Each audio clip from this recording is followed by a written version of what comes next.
Френският полъх, който ви обещах в началото на предаването, продължава и в следващия репортаж на Александър Раковски от Париж.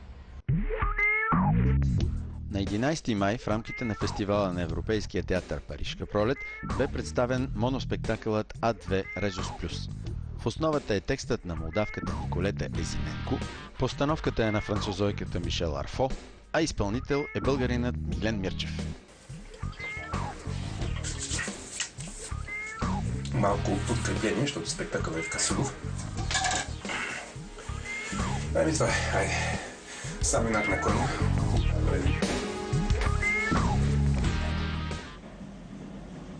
Et pendant que tu bois ton café, tu poses une chaise devant toi, tu montes ta fille dessus et tu lui demandes de répéter après toi.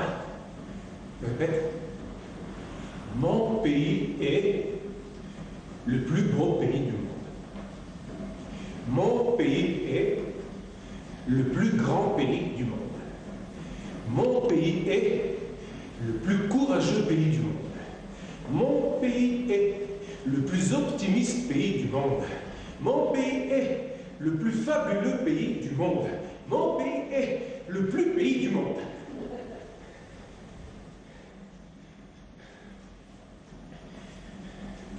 Quoi? Ce n'est pas vrai? Ce n'est pas le Paraguay quand même, hein? C'est mon pays.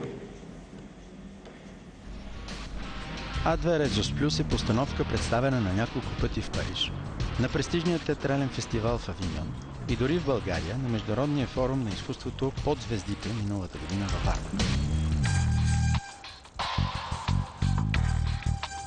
Не мога да стигна, бе.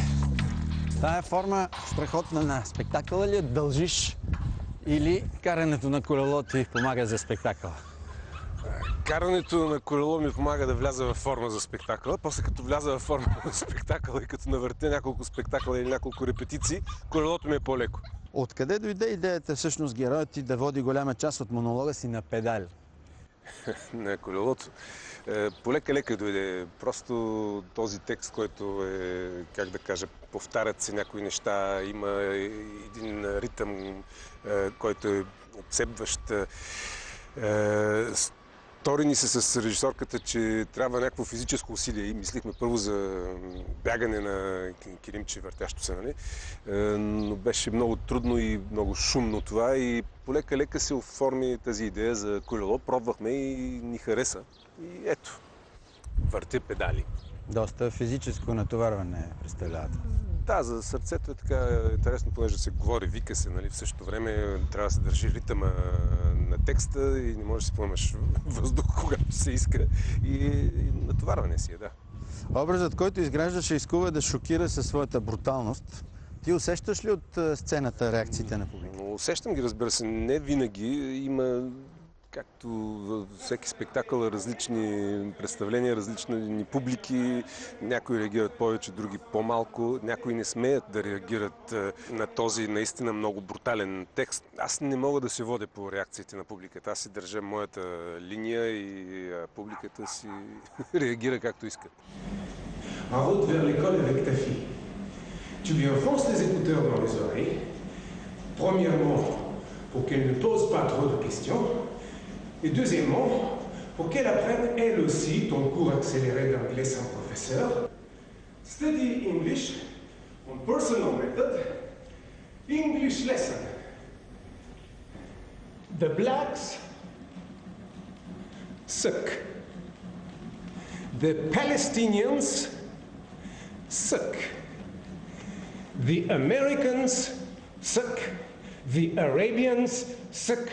The Serbs suck. The Muslims suck. The Koreans suck. The Hungarians suck. The gays suck. The Catholics suck. The Jews suck. The Chechens suck. The Russians suck. The blondes suck. The English suck. The French suck. Развитието на образа е много силно. Бруталността в един момент става нетърпима. Не е ли това една провокация към публиката? Провокация, разбира се. В началото уж е безобидно и даже провокира реакции на смях в публиката. Смее се човек, но понеже не му е удобно от това, което чува полека-лека, героя просто почва да става непоносим, както казваш ти, но непоносим и нечовешки, почти не съществуваш, нали, за да се покаже, че ние го осъждаме, че ние не сме съгласни с това нещо. И осветлението на спектакъла е така направено, че накрая публиката се осъзнава, че е осветена и тя. И както тези послания расистски са я заразили, светлината всичко е дошло до публиката и тя се оказва вътре, изведнъж без да е осъзнала. И това е, че всъщност на всички нас ни е присъщо малко това нещо и трябва да се внимава. Avez-vous par le passé accepté des contacts sexuels pour de l'argent ou de la drogue? Et à l'avenir, oui, pour de l'argent? Comment ça, vous ne le savez pas? Vous devriez le savoir. Ok, des questions sur les voyages. Êtes-vous né, avez-vous vécu ou voyagé à l'étranger? Où ça? En Allemagne, c'est Grue de Turc. Combien de temps vous restez? Je comprends pas. Qu'est-ce que vous avez tous à foutre à l'étranger? Ok, tu te casses d'ici. Admettons que tu te casses. Et après, tu fais un enfant là-bas. Admettons que tu te trouves une des nôtres là-bas, tu fais un enfant avec elle. Non. D'abord, tu te maries, ensuite, tu fais un enfant avec elle. Donc, tu trouves une des nôtres là-bas, que ce soit de notre sang. À propos, le mieux, c'est que ce soit A2 Rhesus+. C'est le meilleur groupe sanguin.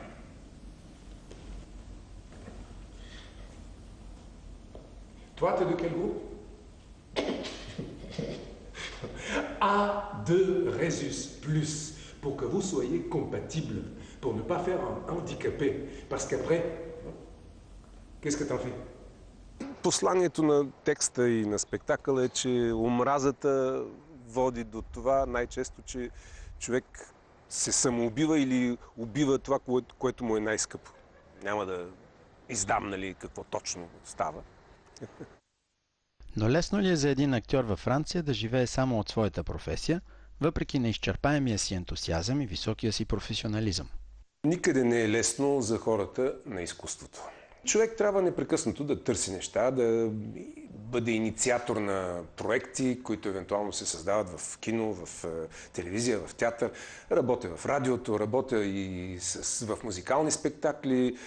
Всичко каквото попада, защото иначе на човек, който идва от чужбина и който няма тук връзки и театрално семейство, което да го хване и да го издигне, е доста трудно. Откакто завършва Витис през 1984 година, Миглен и до днес си остава привърженик на максимата: няма малки и големи роли, има само малки и големи актьори. Ти все пак през всичките тия години може да се каже, че си живял само от твоя занаят. Аз живея от моя занаят изцяло от 20 години, когато след 4 или 5 години в началото успях да се върна към професията. Как стана с репортери? Репортери как стана за мен, както винаги, чрез кастинг, но интересното беше, че имаше 2 дена снимки в България с много малък екип и това ми бяха първите снимачни дни, въобще първи, как да кажа, изява артистична на българска почва от 20 и няколко години. И за какво толкова съм притрявал аз на този френски журналист, че да чак на майната си в България? Mr. Jablonski, he says, why a French journalist come all the way here just to meet somebody like me? Tell Mr. Jablonski I'm looking for infos on a guy named Paul Guérin. What? Paul Guérin. Пол Геран, не познавам такива хора. Okay. Look, Hotel Orbita, room 152. That's where I'll be. Tell him he can call me if ever he remembers anything. Разбрах. Нямаш ли желание да се изявиш като български актьор в България? В киното не бих отказал, разбира се, още повече, че последните години започва да се възражда българското кино и явно има нови млади режисьори, а и някои, които още не са си казали думата от старото поколение, които почват наново да правят филми интересни и с удоволствие бих участвал, ако някой се сети за мене.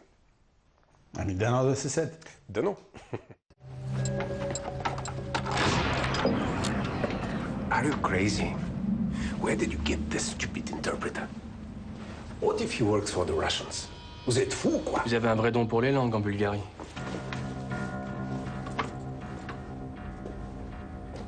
Не тия Ташкент. quand ils ont déclaré l'indépendance, quelle connerie. 1991. Rien à bouffer. L'armée avait arrêté de nous payer depuis des mois. J'avais un petit business à l'époque. Trafic de médailles et d'uniformes. La classe. Chemetov, c'était la taille au-dessus. Il revendait des Kalachnikov aux Tadjiks. C'était mon colonel.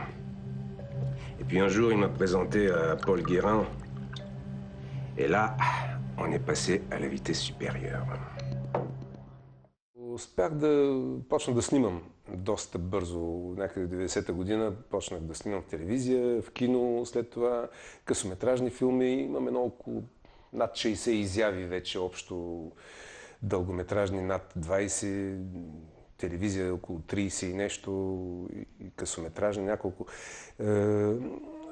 Като, разбира се, влязох с източни, нали, роли, руснаци, мафиоти и така нататък. Една от последните партнирах на Летиция Каста, която е снимала миналата година с Камен Калев в България и сега, точно в момента, в който говорим, са в Кан.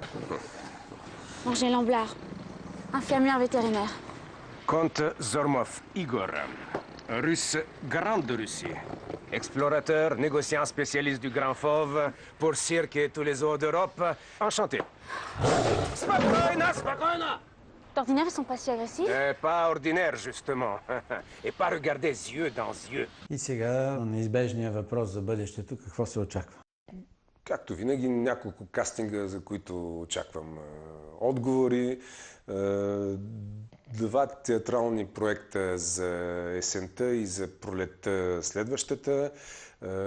И аз си търся текстове, евентуално за моноспектакъл. Не се оплаквам. Успех! Благодаря.